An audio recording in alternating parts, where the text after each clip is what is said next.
Back everybody to All Bites Matter. Today we're going to dig into the 2025 announcement from Humminbird on the Mega Live 2 and the Explorer series. So stick around and we're going to start digging into it.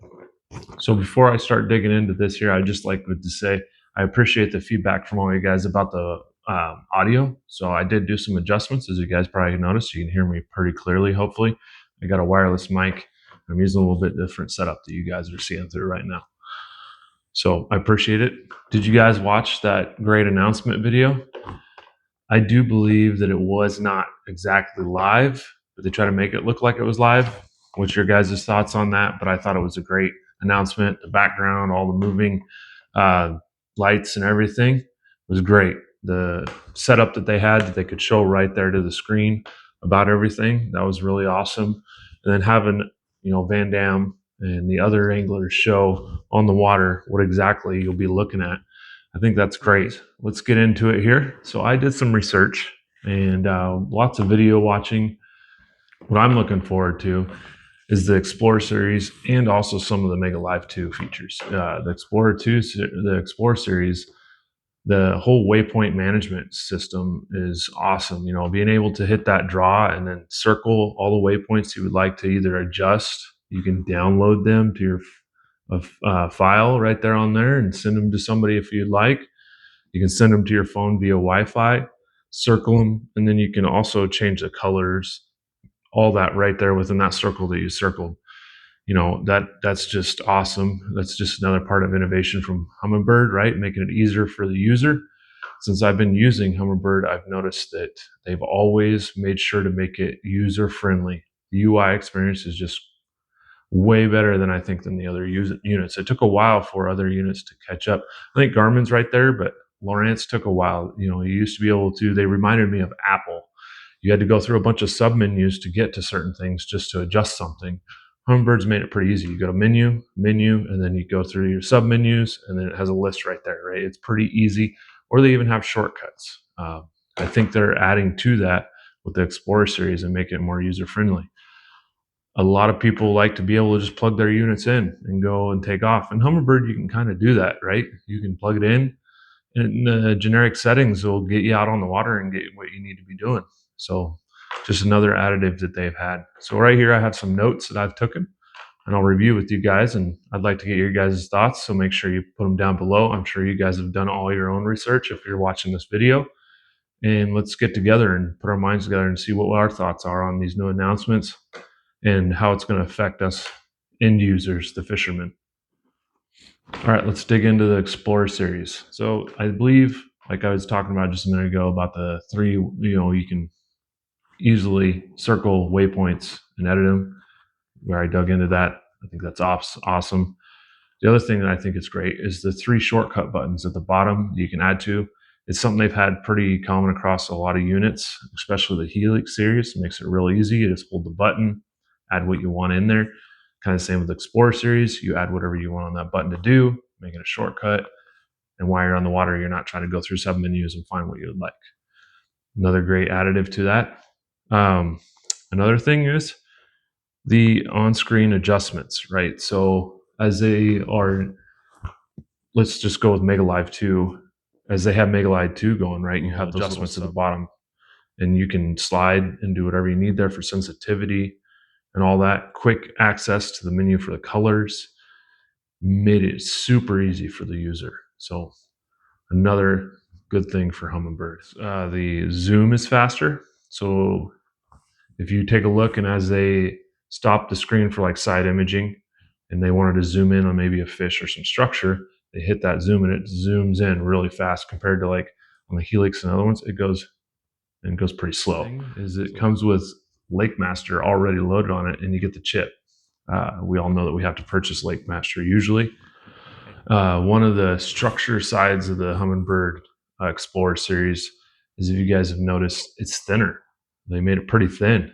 They do have where it mounts is a little bit, the back of it comes out a little bit to where the mounts are, but the whole unit as itself is pretty thin.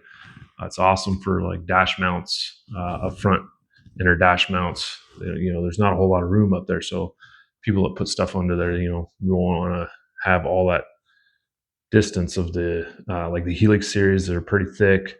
The Solix series, they're all pretty thick. They kind of shrunk it down some. We'll see how that affects the cooling. It looks like they have pretty good cooling fins on the back, right? With that new quad core processor, they need to use a lot more power. Anybody in the computer world knows power means heat. So then they have to dissipate that heat somehow. And then obviously when you're out in the sun and everything else, that makes it worse. So we'll see down the road how that works out. But if you look back there, they have some cooling fins that you would see like on a heat sink of a computer and stuff like that. So we'll see if it actually does its job, dissipates that heat, keeps that unit cool, and lets it do its job. So that's enough of the Explorer series. If you got any comments or anything like that, anything to add, let's throw it down so people can look at it, get some understandings on when they move forward for January. Don't have an exact date. They did mention January will be the first time that the units will be available for sale. These people that are got the few weeks until that time can make some their minds up on if they want to sell units and buy the new units or just buy the new units. Let's get together and put some good information together for everybody. All right, so let's move on to Mega Live 2. All right, Mega Live 2. Wow. Hopefully the rumors and the videos and all the information is true about the distance, right? A lot of people, including me, were bummed about the distance and a little bit of the clarity. I wasn't so bad at the clarity because I feel that I can see the fish just fine. But wow, the distance and everything like that look great. Videos that I've seen of people using the units and giving their own reviews and or just using the units, you can see some definite improvements. All right, first thing first, landscape mode.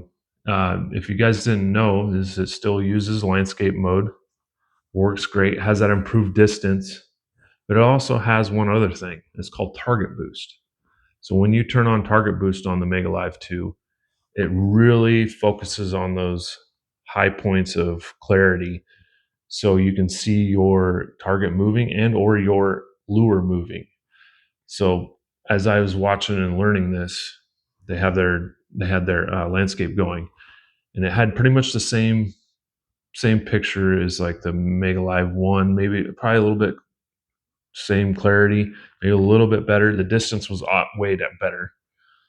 But once they hit that target boost, it really defined everything. It like took the whole background, like the bottom, and sucked it away. And then it literally you just see these white spots moving around. You see your bait moving. You can see the splash of your bait. That's great. You really, when I used the Mega Live 1 landscape, really couldn't see my lure out there splashing or anything. You could see the fish move a little bit here and there. That was pretty good once you really got it tuned in, clear water. But I think this target boost is the bee's knees. It's going to be great to have when you're using a landscape, and I think it's going to make users use it a lot more because a lot of us would use it. It was so cluttered and hard to understand when you're fishing. A lot of people are stuck to the normal forward view or down view. So let's hope this really cleans it up and we all can utilize it a lot more, because you got to think if you have that wider span and you can see structure and a fish moving over in the structure a lot easier, and you can see where your lure is hitting and you can watch that fish follow the lure.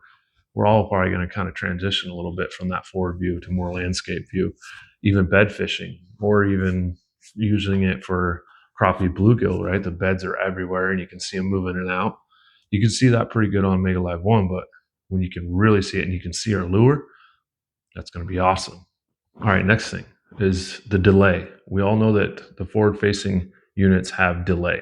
That's what I mean by that is you throw your lure out, you're watching it fall, and you move it, and then it moves, right? That delay of when you move it to where it sees it and shows it to you has always been pretty minimal with Mega Live compared to other units. I know that Lowrance improved theirs quite a bit. Theirs was pretty bad, and I know that Garmin and Humminbird were pretty close.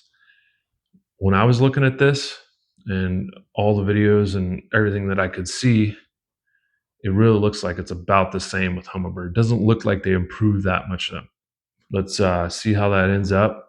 We never know. Might be right on time, but that would be awesome. But that takes a lot of processing power, because you got to think as that puck sends out that sonar, hits the fish, comes back, then feeds it in there. That milliseconds, that's a lot to go all the way out, come back, feed it through. It takes a lot of time to do that, and to shorten that takes power and processing, and they did up that. So we'll take a look and see. But to me, it looked like it was about the same. If you guys saw anything else, let me know. And if you have videos showing that it's faster, post them. Let's see them. That'd be great. Let's move on to the next range on the Mega Live 2. I just hands down think that it's better. How better it is, I got to have it in my hands to see it. Hopefully in January that happens. But the videos and the announcement video and people that do have the units reviews that I've watched and kind of looked through and seen reviews, they say it's significantly better. Well, I'm kind of a person that likes to have it in my hands and actually say, yeah, it is. But from what I'm seeing, that they have the units and the distance set and everything, and they throw their lures and you can see it splash and you see it come down to the fish.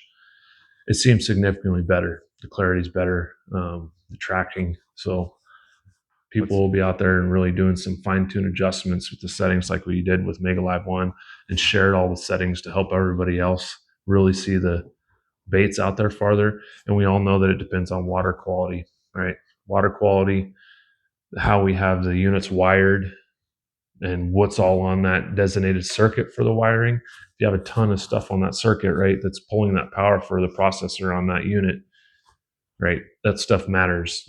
C-Clear's harnesses came out to really help that part of it. And there's other off brands that you can do your own. I have another video if you guys want to see down below. I'll link it.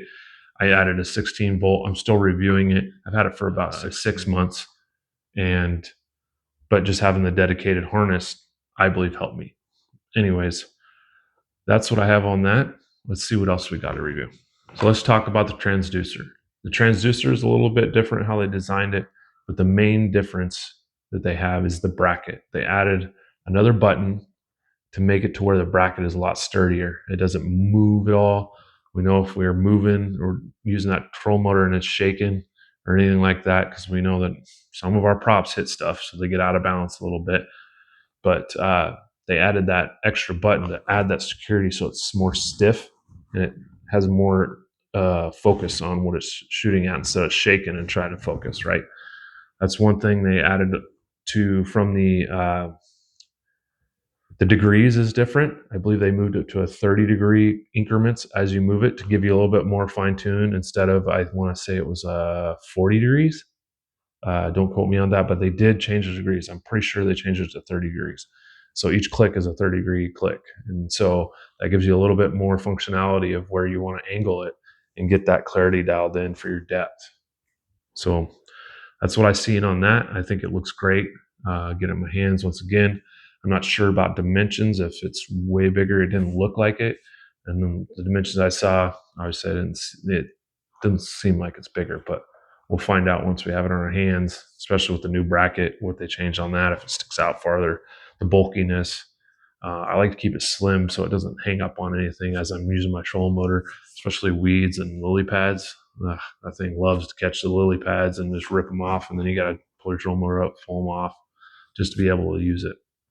So we'll see. So one other thing that I found that I thought was pretty neat is Mega Live 2, and with the Explorer series, you can literally calibrate the transducer to the unit. So that helps you get more defined images.